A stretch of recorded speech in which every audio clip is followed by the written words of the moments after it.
Hey guys, what's going on? Mike and Ez back with another video. Here with another episode of Rebel Watch, where we talk about everything Star Wars related. That's right. That's right. So today we're going to talk about some of the new characters that are going to be in episode 8. The actors and actresses, and what we think their characters might be. Yeah. Right?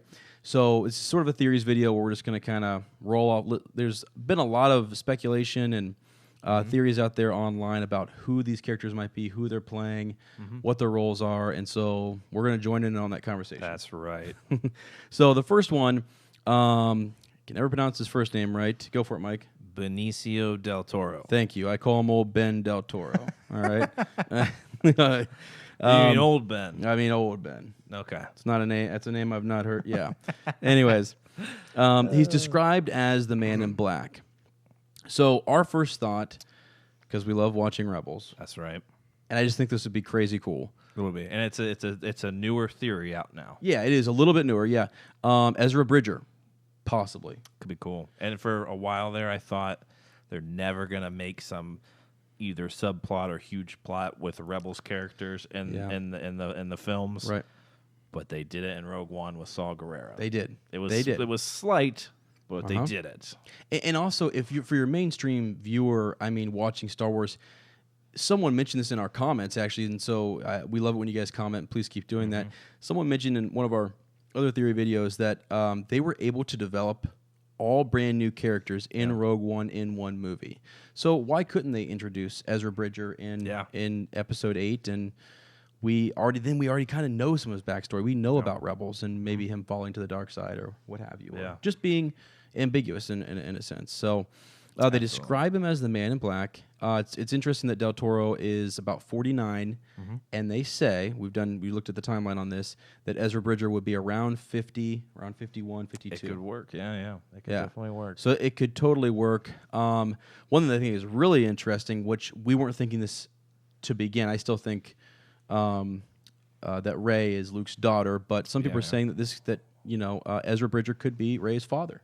That'd be crazy. That would be nuts. And that's assuming that he's a Force user and that he's, a Jedi or a Sith or whatever. That's kind of assuming that he is Ezra Bridger. Yeah, if he's Ezra Bridger, then and that's cool. Yeah, it would be kind of neat. I really just think him being Ezra Bridger by himself would be cool.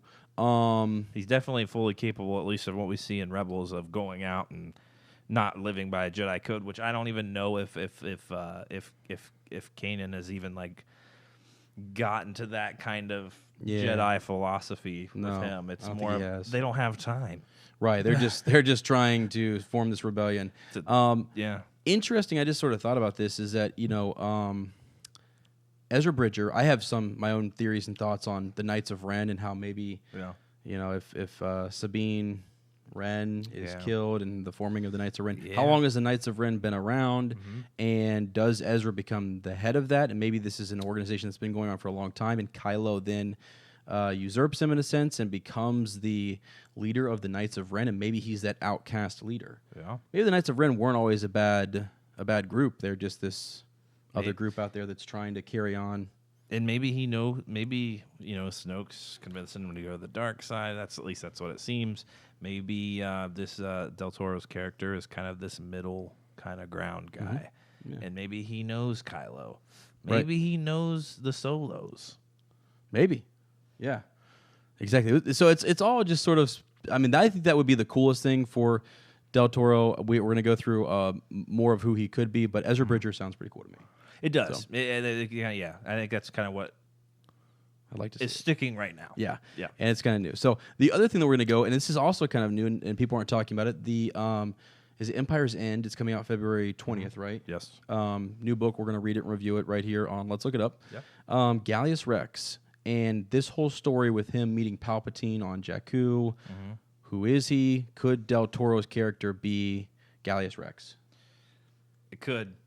I don't. We don't know a lot about him. I think maybe he's too young to be him, but I'm not sure. And I don't know if they're going to pull such a... It seems like he's going to be a pretty significant character. He's a great actor. Yeah. They're not just going to put... I really don't think they're going to pull Phasma on this one and have some great actor not doing a whole lot. And maybe there was more for her that just got cut. Right. But it feels like maybe he'll be someone different. significant. A little more significant, and that's the I can't even remember half of Aftermath right now. The first Aftermath, it was a kind of an okay book, and but maybe we'll be refreshed on Empire's End. Yeah, and it's caused a lot of this. He was the leader of this. I don't know. I don't think he's going to be that character. He could be Gallius Rax. That would be kind of cool. Then there's some ties and connections to somebody who knew Palpatine, who could maybe tie us into some of the episodes, 4, 5, and 6, and was with him sort of the whole time, and was at the last battle of Jakku. That's true. That'd be kind of cool. That's true. The other one, and we looked up a couple articles and just sort of thought, what are people speculating about Del Toro's character? Some supposed leaks too. Yeah, supposed people leaks have seen and things like that. So the other one that came up was THRAWN. Yeah. THRAWN, That's pretty out there. That is pretty out there. It was actually interesting. I mean, THRAWN was around. And if you look at the old legends, he was around in the prequels. He was around during that time, and he was a big player after Episode 6 as well. So he definitely still could be there and be that type of player. And sure, they could do the makeup and make it work, and he could be THRAWN. But it just doesn't make sense without a fleet, without a ship to command. It just doesn't seem like that's not who THRAWN is. A commander of war vessels and things like that, and I just don't know that's going to be which it was much easier to bring him into Rebels and do that to try to figure out all this storyline of what he did after. It makes a lot more sense to say to have him come forward in Rebels. Totally. And I mean that's. I don't even think they were originally planning on that, and I think Dave Filoni and the rest of the crew kind of just that was a nice treat for those diehard Star Wars fans that read the Legends books and really enjoyed that trilogy from Timothy Zahn. And that's cool, but I really don't think they're going to. No, I don't think that's going to be it. But we thought we'd throw it out there, see what you guys think. Definitely. The other one we have here is this is for you in depth. I know a lot about the Yuuzhan Vong. I kind of forgot about their War Master, and I always mispronounce this, so I read the book silently, so I never read it out loud. Give it a shot. Tsavong Law. Nailed it. Nailed it, sure. War Master of the Yuuzhan Vong. Is he going to be that character? I don't think so. Now, the only thing that I like that if they were to bring in the Yuuzhan Vong, in that Palpatine was searching on the Outer Rim for sort of beyond their galaxy. Did the Force reach beyond that galaxy? What were the beings that were beyond the Outer Rim? He set up the scientific laboratory on Jakku to sort of explore that. And then now Luke is also kind of searching, to the outer reaches of the galaxy to sort of figure out, to get back to the origins of the Force. And when they do this in Legends, they come across a Force that is, they do essentially, in the old Legends book, destroy the New Republic in a sense. It takes a lot of maneuvering and a lot of Luke and Leia working together to overcome them. But where it's a solo, or were their kids involved too? Yes. Jason they were. Yeah. And so I just don't know. Well, I mean, actually, no. So honestly, more so it was Luke and Leia and Han still younger, and their kids were much younger, and then Luke was developing the academy later. Must be thinking of another person. But still, though, I mean, I just don't know. That's just a stretch. You haven't even talked about the Yuuzhan Vong. It just wouldn't make sense. I don't think they're going to tie into that much into the expanded universe. That's way too far back into Legends, and it's just not something that I think they can introduce and be successful with. The other thing, we'll talk about this when we talk more about Laura Dern's character, is that maybe he's a random bounty hunter or an assassin. This idea. Yeah. Especially with the leaks that are coming out. A man in black. Exactly. I think, and he's played a good one in other movies. But I like the leaks, the supposed leaks, talking about this. I don't know. I really understand what this casino scene is altogether, but they kind of have this subplot playing out, and he's kind of related to this scene. Yeah. And it brings in these other two other characters that we're going to talk about. Right. But I kind of like the idea of him being an assassin, and maybe they're, the articles we read kind of talk about, the good guys not really knowing really if he's bad, and then they may kind of identify him as bad for some reason. Maybe he tries to assassinate Leia. Right, because Del Toro's kind of came out and said he's not so sure that his character is a bad guy. Is he a bad guy? Well, and he initially said he was a villain. Did he? Okay. Supposedly, I think. I don't know where the credits on that article, and then he kind of stepped back and said, that's not what I didn't say that. It was just, it was a total J.J. Abrams moment. Perfect. That's awesome. Yeah. I mean, that'd be, bounty hunters are sort of ambiguous. We're not really sure if they're You know, I mean, depends on who's hiring him. If Princess Leia hires a bounty hunter, well, it must be a good guy, you know? Or did you know someone else? Did Snoke? Did right. Because Depends on. here's something for you. Yeah. Snoke has gotten rid of Han Solo, Uh-huh. which was one struggle Yes. that Kylo needed to overcome. Yes. Good call, man. So maybe yeah. he has hired a bounty hunter, or maybe we never saw any bounty hunters in the new trilogy, did we? We haven't yet, right? No, you mean in 7? Yeah, we haven't yet. So No, maybe he's a bounty hunter. Maybe they don't refer to him as bounty hunters anymore. Right, maybe right. everyone hates bounty hunters. But maybe Snoke has this guy, and maybe it could be Gallius. Or Gallius, it's Ezra Bridger, and he's just kind of stopped using the Force, whatever, as some character to assassinate Leia to prevent Kylo from turning. From turning to the light, that seduction to the light. You heard it here.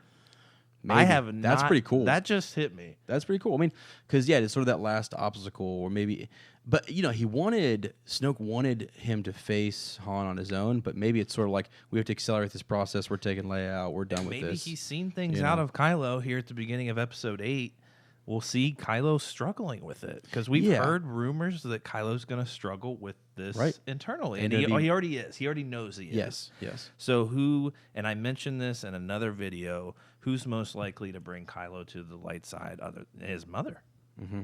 Luke Skywalker ain't gonna do it. He's trying to find Luke and most likely try to kill him. Yeah. Yep. So the mom is the last one I really think that Rey. Snoke needs to get out of the way exactly to keep him where he wants him and to use him for his power. So I'm totally. That's really cool. Plot. That's really cool. Could be a great plot. Okay, cool beans. So next we're gonna talk about Laura Dern and just possibly who we think her character could be. And I think just to start off and jump right out there, Mara Jade. And possibly being like Rey's mother or Luke's wife, if you're into that theory, that Rey is Luke's daughter. I think that would be, we would need someone to be the mother. So who would that be? Laura Dern. I think it would work out. Close in age wise, a little younger, but still, I think it totally would work. That could even some of the leaks are kind of making her seem like she's this political figure that is not necessarily bad, but maybe disagrees with Leia on just where they see the New Republic going. Yeah. Mm-hmm. And even if it were someone like a Mara Jade, still could be kind of, could be a Luke involvement, Maybe when Luke was hanging around with everyone, he met this young gal, and she's, maybe she's not Mara Jade. Maybe she is that political figure who's a foil to General Leia or Senator she Leia. Could be. She could not be a good person. Right. It could be a maybe she's the assassin. But the thing with Laura Dern and just looking at characters that she's played in the past, she tends to play a lighthearted. She does. Good-hearted. That's what people were talking about in Jurassic Park. It's really, really, driven to be good and to I don't know. Right. She plays that so well, and so that's kind of why I thought, man, that would really, if this is Rey's mother, and I don't think it would be Rey's mother in the present. I think it would be flashbacks to Rey. Yeah. Flashbacks to Rey's mother. I think she's dead at this point, and it's sort of like we get some flashbacks with her meeting Luke and talking and things. That's what I think. But a lot of people are going with this whole, like you mentioned, a political figure who is sort of the opposite of Princess Leia or General Leia. And the theories and the leaks are tying it into that subplot that we talked about with that casino scene and maybe. We thought this initially when we saw the leaked photos of this kind of everyone's dressed in black. Oh yeah, it looks like a very kind of fancy formal area. We speculated it was Han Solo's funeral. Yes, right when those were released. As soon as we saw them. There's no videos to prove that, but we did.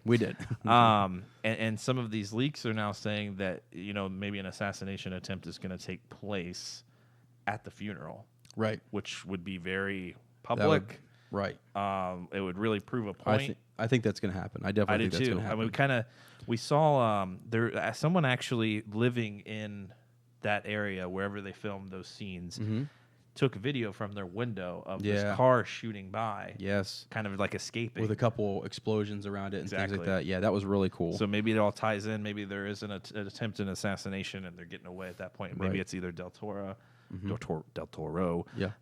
Or maybe Laura Dern. Or Yeah. maybe they're working together. Yeah. And she's the inside man. Yeah, true. The last one on her that I want to throw out that I think is kind of funny. So we thought that Del Toro could be that bounty hunter type of guy. Yeah.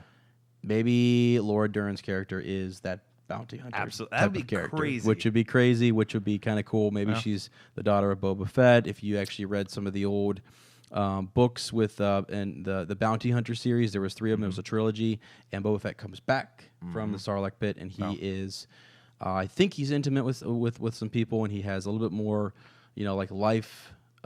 He's, I don't know. There's just a possibility that it could be the daughter of Boba Fett, which would be crazy. She could just be a Palpatine kind of figure. Oh Lord, just kind of in the shadows. You think? Laura Dern is Snoke. Laura Dern is Snoke. Just you kidding. heard it here. Just kidding. Well, oh god, that's rumors funny. run wild. The last one we're going to talk about, Kelly Marie Tran. This one I think is pretty straightforward. A lot of people I think have got this right in that one of the she could be this sort of like informant or someone who is helping Finn and Poe track down an assassin, or She's just definitely getting more working with intel. Finn. I think we know that for certain. So that would.